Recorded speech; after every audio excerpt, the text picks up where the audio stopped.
অনেক অসাধু ব্যবসায়ী আছে রমজান আসলে নিত্য প্রয়োজনীয় পণ্যের মূল্য বৃদ্ধি করে দেয়। এরকম আছে না নাই? এগুলো করবেন না, মজুদদারি করবেন না, পণ্যের কৃত্রিম সংকট বাজারে করবেন না।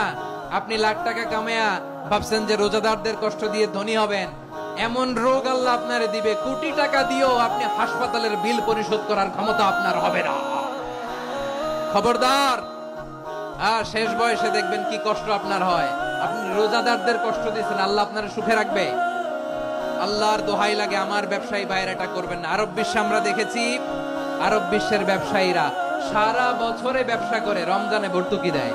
আর আমার দেশের কিছু অসাধু ব্যবসায়ী রমজানে গলাকাটা ব্যবসা করে আর সারা বছর সইটার উপর দিয়ে চলে। চিল্লায় বলেন ঠিক কিনা? করবেন না, এটা করবেন না। নিত্য প্রয়োজনীয় পণ্যের মূল্য বৃদ্ধি করা হারাম, পণ্যের কৃত্রিম সংকট তৈরি করা হারাম, মজুদদারি করা হারাম, রোজাদারদেরকে কষ্ট দেয়া হারাম। এটা করবেন না।